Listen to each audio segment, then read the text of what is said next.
आज बहुत अच्छा लगा हमको सुन करके। कभी हमको भी तो सुनना है, खाली बोलते रहेंगे। हमको सुनने में ज्यादा मन लगता है। हम लोग सोचते हैं कि मैंने जाजन का भी बहुत अच्छा लोग बोल रहे थे जाजन के बारे में कि हम लोगों को मैंने जाजन करते हैं, लोगों के पास ठाकुर जी की बात बताते हैं, लेकिन ठाकुर जी ये लोग नहीं सुनते हैं तो मन छोटा हो जाता है, तो फिर उनके पास जाने का मन नहीं करता है। ठाकुर जी बोलते थे, आमी जानी ফুটো পাত্রে জল ঢাললে জলটা থাকবে না, তবুও ঢালি। এই জন্য ঢালি কি ঢালতে ঢালতে যদি ওই ফুটোর মধ্যে কোনোদিন শ্যামলা পড়ে যায় সেদিন জলটা থাকবেই, সেই জন্য আমি ঢালতেই থাকি। तो वही बात है, हम लोग जाजन करते रहेंगे, किस दिन उनके दिमाग में वो बात घर कर जाएगा, वो मान लेगा उस बात को, ये तो हम लोग नहीं जानते हैं। इसलिए हम अपना काम करते जाएंगे, उनको सुनने में अच्छा लगे या ना लगे, लेकिन हमको तो बोलने में अच्छा लगता है, हमको तो बोलने में आनंद मिलता है, इसलिए हम बोलते जाएंगे। उनको अच्छा लगे या ना लगे, हमको तो मजा मिलता है, हमको तो आनंद मिलता है। इसलिए हम ठाकुर जी की बात बोलने से क्यों रुकेंगे, हम बोलते जाएंगे। ठाकुर जी कहते थे लोगों को, यदि तुम्हारा बात कोई सुनने वाला आदमी नहीं मिलता है, किसी गाछ के पास बैठ करके उस गाछ को सुनाओ, दीवार के सामने बैठ करके दीवार को सुनाओ, तुम्हारा तो आत्मबल बढ़ेगा। ठाकुर जी की बात को बोल करके लोग सुन करके वो क्या समझ रहा है उससे तुमको कोई मतलब नहीं। और दूसरी बात ये भी है, यदि बोलते बोलते किसी दिन वो जो वायुमंडल में वो भाव सब समय यदि हम ठाकुर जी की बात को बोलते रहते हैं तो वायुमंडल में वो बात प्रभावित हो जाता है। उस इर्द गिर्द के लोगों को तो आज न कल 10 बरस के बाद, 5 बरस के बाद, 20 बरस के बाद उस बात को मानना ही है, मानने के लिए उनको बाध्य होना होगा। इस पर एक घटना है, भगवान राम जब जंगल गए थे तो एक दिन लक्ष्मण एक इलाका में घूमने के लिए चले गए, तो उस इलाका का नाम था क्रूर। तो इस इलाका में घूमने गए तो उनको मन में रह करके उठ लगा, अरे हमको तो किसी ने जंगल आने के लिए नहीं कहा था, हम काहे चले आए, जंगल तो भैया के लिए आदेश था, हमको कौन पागल कुत्ता काट लिया जो जंगल में कांटा चुभा रहे, पैर में भूखे रह रहे हैं, बरसात धूप सब बर्दाश्त कर रहे हैं, हमको तो किसी ने जंगल नहीं आने के लिए कहा था, हम ये काहे पागलपनी कर दिए। ऐसे सोचते सोचते जब उस इलाका से, उस एरिया से वो बाहर निकले, तब उनका मन में एक ग्लानि होने लगा कि राम रे राम, हम जिस भाई के लिए अपने जीवन को आहुति कर दिए हैं, उनके लिए हमको ये अश्रद्धा कैसे हो गया। इस पापी शरीर को नहीं रखना चाहिए, आज ही इसको हम चिता लगा करके जला देंगे। ये मन में हमको ये कुभाव कैसे आ गया। सूखी लकड़ी चुन चुन करके लक्ष्मण चिता लगा रहे हैं अपने जलने के लिए। भगवान राम अंतर्जामी, वो तो जान गए, मुस्कुराते हुए वहां पहुंच करके कहते, लक्ष्मण तुम क्या कर रहे हो, क्या भैया हमको मरने से आप नहीं रोकिएगा, काहे कि ये शरीर पापी हो गया, ये रहने लायक नहीं है, आज आपके प्रति हमको श्रद्धा हो गया, इससे हम जिंदा रह करके कोई लाभ हमको नहीं समझ में आता। राम कहते हैं, लक्ष्मण सुनो, आज तुम जिस एरिया में घूमने के लिए गया था ना, उस एरिया में किसी भाई के साथ किसी भाई का बनाव नहीं है, हर घर में भाई तो है, भाई भाई झगड़ा है, इसलिए वहां का वातावरण दूषित हो गया है। इसलिए तुम उस एरिया में जब तक रहा तब तक तुम्हारा मन जो है सो विचलित हो गया था, मेरे प्रति श्रद्धा हो गया था, से तुम उस एरिया में घूमने नहीं जाना, फिर इस तरह से तुम्हारे मन में कभी कोई कुभाव नहीं जगेगा। तो हम लोग जो बोलते हैं ठाकुर जी की बात, चाहे वो जानवर से बोले, मनुष्य से बोले, शराबी से बोले, डकैत से बोले, उनको भले प्रभाव पड़े, लेकिन उस वायुमंडल में उस बात का प्रभाव जो पड़ा है वो तो किसी न किसी के शरीर में जाकर के इफेक्ट पड़ेगा ही, किसी न किसी को लाभ होगा ही। इसलिए हम लोग ठाकुर जी के बात को बोलने में क्यों बाज जाएंगे, चाहे वो शराबी रहे, कबाबी रहे, कोई रहे, उनको हम ठाकुर जी की बात सुनाएंगे। उनको भले आनंद न मिले, लेकिन हमको तो आनंद मिलेगा ही। हमको तो उनका बात बोलने में पेट नहीं भरता है, उनका जाजन करने में हमको संतुष्टि नहीं आता है। एक कवि का वाणी है, जीवन अवधि हम रूप निहार नयन ना तिरिपितो भेल, लाख बरिस हम हिया पर राखलू तब हिया जुड़ान न गेल। उनका बात तो जिंदगी, एक जिंदगी क्या, कितना जन्म बोलते बोलते भी कभी मन में तृप्ति नहीं आती है, मन कभी आघाता नहीं है, और उनके रूप को निहारते निहारते एक जन्म किया, कितना जन्म कोई निहारेगा, तो उनका पेट कभी नहीं भरता है। इसलिए काकभूषण जी गरुड़ संवाद में काकभूषण जी बोले हैं, जब जब अवधपुरी रघुबीरा धरई भक्त हित मनुज शरीरा, तब तब जाई राम पूरे रहूं, शिशु लीला बिलो की सुख लहूं। हे काकभूषण जी, हे गरुड़, जब जब भगवान इस धरती पर आते हैं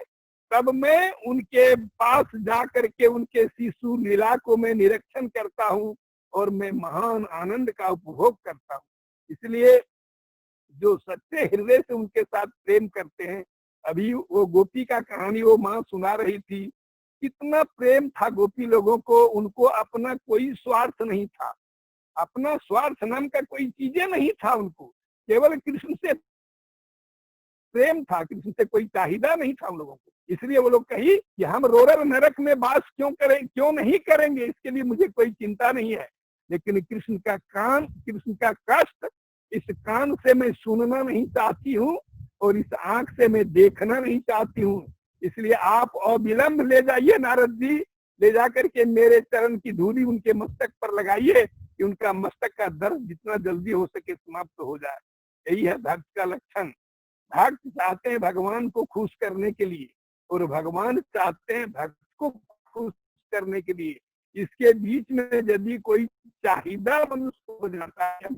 भगवान के तरफ से ये मिले, हम भगवान को इसलिए पूजा कर रहे हैं, हमको ये नहीं हुआ, उनको जीवन में कभी आनंद नहीं मिलता है, क्योंकि उनका सच्चा प्रेम नहीं है, उनका तो स्वार्थ वाला प्रेम, तो भगवान से व्यापारी कर रहे हैं, हानि लाभ का तौल मतलब हिसाब किताब कर रहे हैं। इसलिए उनको जीवन में कभी भगवान का प्रेम का जो वास्तविक आनंद होना चाहिए सो उनको कभी नहीं मिलता। इसलिए हम लोग आज ठाकुर जी को मैंने एक बार दादा पुरी में मंदिर में बोल रहे थे, हम भी ऋतिक सम्मेलन में गए थे, दादा बोल रहे थे हम लोग हजार हजार जन्म कितना बार इस धरती पर आए हैं, कितना बार गए हैं, किसी के पास कोई हिसाब नहीं है, कितना बार हम लोग आए और गए, लेकिन इस बार जो हम लोग आए इस बार जो हम लोगों को ये मनुष्य का शरीर मिला, इसलिए इस जन्म के सामने हम लोग ऋणी हैं, इस जन्म के सामने हम लोग कृतज्ञ हैं, इसलिए कि इस जन्म में हम लोग उस परम पिता को पाए, ये जन्म मेरा सार्थक हो गया। और जितना बार इस धरती पर मैंने आया था जन्म ग्रहण करके, वो सभी जन्म सार्थक हुआ, जो उस जन्म लेने के रफ्तार में मैंने इस जन्म में परम पिता को पा लिया। तो हम लोगों को दुनिया में और बाकी क्या रह गया, सब कुछ तो मिल ही गया। भगवान रामकृष्ण के समय में एक नटी विनोदिनी नाम की एक लड़की थी, वो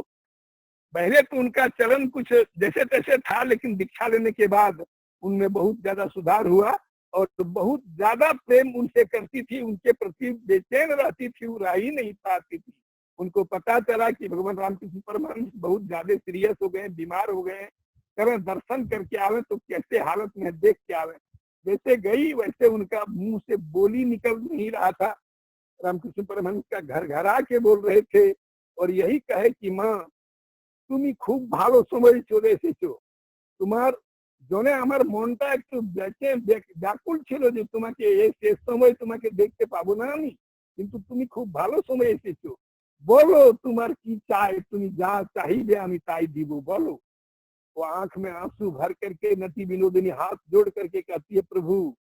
इस दुनिया में मुझे पाने के लिए कुछ भी बाकी नहीं था, संसार का सारा सुख भोग वैभव सब कुछ मैं पा चुकी हूँ, बाकी एक ही चीज था वो आपको पाना, आपको भी तो मैं पा ली, फिर बाकी क्या रहा जो हम आपसे मांगे। कोई ऐसा चीज मेरे आंख के सामने दिखाई नहीं पड़ता है जो हम आपसे मांगे। यदि एक चीज हमको समझ में आता हो बाकी क्या है, तो जब जब इस धरती पर मेरा जन्म हो तब तब हम आपको पावे गुरु के रूप में, आपका दर्शन हो, आपकी भक्ति मुझे मिले और आपके पथ के पथिक होकर के मैं चल सकूं। अगर देना है तो प्रभु मुझे यही दीजिए कि हर जन्म में आप हमको मिले और मुझे दूसरा कुछ नहीं चाहिए। यही होता है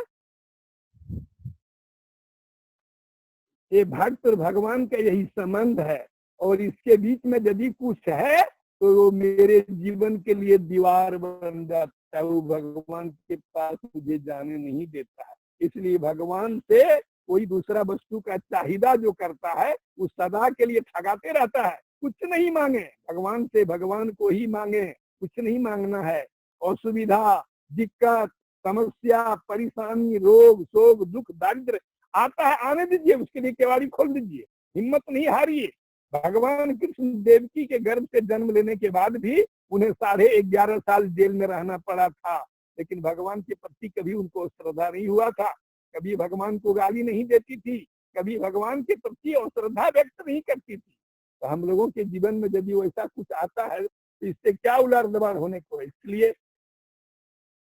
हम लोग अपने जीवन में समस्या के लिए केवाड़ी खोल दें, कोई चिंता नहीं करें और भगवान से यही प्रार्थना करें कि हे प्रभु, चाहे मेरा कर्म फल के अनुसार मुझे जो जो भोगना हो इस संसार में, उसके लिए मुझे कोई परवाह नहीं है, लेकिन परवाह एक ही बात की है कि आप मेरे आंख के सामने से दूर नहीं हो जाएं, सब जन्म जन्म में आप मेरे आंख के सामने रहें और मैं आपका दर्शन करते रहूं, आपके पथ के पथिक होकर के मैं चलते रहूं, आपको पा करके अपने जीवन को मैं कृतार्थ करते रहूं और जहां तक मेरी क्षमता हो वहां तक हम आपके संदेश को लोगों के कानों तक पहुंचा करके उनके जीवन में कल्याण का पथ उसे दिखाते रहूं और आपका जो स्वार्थ है उसका मैं पूरा करने के लिए अपने आप को सक्षम कर सकूं, यही मेरा जीवन का उद्देश्य है। इन्हीं शब्दों के साथ मैं सबकी मंगल कामना करते हुए अपनी वाणी को विराम देता हूं। जय गुरु।